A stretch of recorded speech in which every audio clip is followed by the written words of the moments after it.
Hi ಎಲ್ರಿಗೂ ನಮಸ್ಕಾರ. ಶುಭ ಕನ್ನಡ ಚಾನಲ್ಗೆ ಸ್ವಾಗತ. ನಾನಿವತ್ತು ಮಾಡ್ತಾ ಇರೋದು ಮೆಂತ್ಯ ರೈಸ್ ಮಾಡ್ತಾಯಿದ್ದೀನಿ. ಇದನ್ನು ಹೇಗೆ ಮಾಡೋದು ನೋಡೋಣ. ಮೊದಲನೇದಾಗಿ ನಾನು ಮಸಾಲೆ ರುಬ್ಕೊಳ್ಳೋದಕ್ಕೋಸ್ಕರ ಒಂದು ಮೀಡಿಯಮ್ ಸೈಜ್ ಟೊಮೊಟೊ ಹಚ್ಚಿಟ್ಕೊಂಡಿದ್ದೀನಿ, ಒಂದು ಈರುಳ್ಳಿ, ಹಾಗೆ 5-6 ಎಸಳು ಬೆಳ್ಳುಳ್ಳಿ, ಹಾಗೆ 1 ಇಂಚಷ್ಟು ಶುಂಠಿ, ಚಕ್ಕೆ, ಲವಂಗ, ಹಾಗೆ ಸ್ವಲ್ಪ ಕಾಳುಮೆಣಸು, ಸ್ವಲ್ಪ ಕಾಯಿ ತುರಿನೂ ತೊಗೊಂಡಿದ್ದೀನಿ. ಹಾಗೆ ನಾನು 1 ಹಿಡಿಯಷ್ಟು ಮೆಂತ್ಯ ಸೊಪ್ಪನ್ನು ಈ ರೀತಿ ನೀಟಾಗಿ ತೊಳೆದು ಎತ್ತಿಟ್ಕೊಂಡಿದ್ದೀನಿ.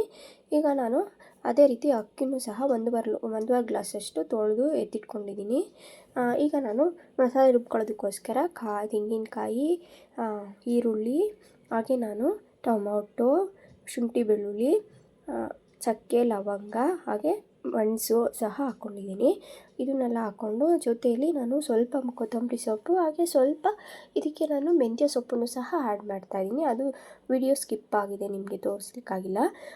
ಈಗ ನಾನು ಅದಕ್ಕೆ ಅಚ್ಕಾರದ ಪುಡಿ 1 ಸ್ಪೂನು, ಹಾಗೆ ಧನಿಯಾ ಪುಡಿನೂ ಸಹ ಹಾಕ್ಕೋತಾ ಇದ್ದೀನಿ 1 ಸ್ಪೂನಷ್ಟು. ಅದನ್ನು ನಾನು ಚೆನ್ನಾಗಿ ಮಸಾಲೆನ ಗ್ರೈಂಡ್ ಮಾಡಿಕೊಂಡು ಒಂದು ಸೈಡಲ್ಲಿ ಎತ್ತಿಟ್ಕೊಂಡಿದ್ದೀನಿ. ಈಗ ಗ್ಯಾಸ್ ಸ್ಟವ್ ಮೇಲೆ ಕುಕ್ಕರ್ ಇಟ್ಬಿಟ್ಟು ಗ್ಯಾಸ್ ಸ್ಟವ್ ಆನ್ ಮಾಡಿ ಅದಕ್ಕೆ ನಾನು ಒಂದೂವರೆ ಟೇಬಲ್ ಸ್ಪೂನಷ್ಟು ಎಣ್ಣೆ ಹಾಕ್ತಾಯಿದ್ದೀನಿ. ಎಣ್ಣೆ ಕಾದ ನಂತರ ಸೋಂಪು ಕಾಳು, ಹಾಗೆ ಸ್ಟಾರ್ ಹೂವು, ಏಲಕ್ಕಿನೂ ಸಹ ಹಾಕ್ಕೋತಾ ಇದ್ದೀನಿ. ಹಾಕ್ಕೊಂಡು ಅದು ಸ್ವಲ್ಪ ಘಮ ಬರೋವರೆಗೂ ಹಾಗೆ ಬಿಡ್ತಾಯಿದ್ದೀನಿ. ಅದಾದ ನಂತರ ನಾನು ಈರುಳ್ಳಿ ಮತ್ತು ಸ್ವಲ್ಪ ಕರಿಬೇವನ್ನು ಸಹ ಆ್ಯಡ್ ಮಾಡ್ತಾಯಿದ್ದೀನಿ. ಆ್ಯಡ್ ಮಾಡಿಕೊಂಡು ಅದು ಈರುಳ್ಳಿ ಚೆನ್ನಾಗಿ ಫ್ರೈ ಆಗೋ ತನಕ ಬಿಡ್ತಾಯಿದ್ದೀನಿ. ಅದಾದ ನಂತರ ಟೊಮೊಟೊ ಹಾಕ್ಕೋತಾ ಇದ್ದೀನಿ. ಒಂದು ಟೊಮೊಟೊ ನಾನು ಸೈಡಲ್ಲಿ ಹಚ್ಚಿಟ್ಕೊಂಡಿದ್ದೆ, ಅದನ್ನು ಸಹ ಹಾಕ್ಕೋತಾ ಇದ್ದೀನಿ. ಹಾಕ್ಕೊಂಡು ಚೆನ್ನಾಗಿ ಮಿಕ್ಸ್ ಮಾಡಿ ಅದು ಸ್ವಲ್ಪ ಮ್ಯಾಶ್ ಆಗೋವರೆಗೂ ಬಿಟ್ಬಿಟ್ಟು ಈಗ ಮೆಂತ್ಯ ಸೊಪ್ಪು ನೀಟಾಗಿ ಚಿಕ್ಕದಾಗಿ ಹಚ್ಚಿಟ್ಕೊಂಡಿದ್ದೆ, ಅದನ್ನು ಸಹ ಹಾಕ್ಕೋತಾ ಇದ್ದೀನಿ. ಹಾಕ್ಕೊಂಡು ಅದು ಸ್ವಲ್ಪ ಬಾಡಿ ಕಹಿ ವಾಸನೆ ಹೋಗೋವರೆಗೂ ಚೆನ್ನಾಗಿ ಹುರಿಬೇಕು ಎಣ್ಣೆಯಲ್ಲಿ. ಹುರಿದಾದ ನಂತರ ಈ ರೀತಿ ಒಂಥರ ಲೈಟಾಗಿ ಡಾರ್ಕ್ನೆಸ್ ಬರುತ್ತೆ, ಅಲ್ಲಿವರೆಗೂ ಹುರ್ಕೋಬೇಕು. ಅದಾದ ನಂತರ ನಾನು ಮಸಾಲೆ ರುಬ್ಕೊಂಡಿದ್ನಲ್ವ ಅದನ್ನು ಸಹ ಹಾಕ್ಕೋತಾ ಇದ್ದೀನಿ. ಹಾಕ್ಕೊಂಡು ಆ ಮಸಾಲೆ ಹಸಿ ವಾಸನೆ ಹೋಗೋವರೆಗೂ ಎಣ್ಣೆಯಲ್ಲಿ ಚೆನ್ನಾಗಿ ಫ್ರೈ ಮಾಡ್ತಾಯಿದ್ದೀನಿ. ಆ ಎಣ್ಣೆ ಬಿಟ್ಕೊಂಡಾದಮೇಲೆ ನಾನು ಇದಕ್ಕೆ ಒಂದೂವರೆ ಗ್ಲಾಸ್ ಅಕ್ಕಿಗೆ 2 ಗ್ಲಾಸಷ್ಟು ನೀರನ್ನು ಹಾಕ್ತಾಯಿದ್ದೀನಿ. ಹಾಕ್ಕೊಂಡು ಚೆನ್ನಾಗಿ ಮಿಕ್ಸ್ ಮಾಡಿ ಇದಕ್ಕೆ ರುಚಿಗೆ ತಕ್ಕಷ್ಟು ಉಪ್ಪನ್ನು ಸಹ ಆ್ಯಡ್ ಮಾಡಿ ನೀರನ್ನು ಚೆನ್ನಾಗಿ ಕುದಿಸ್ತಾ ಇದ್ದೀನಿ.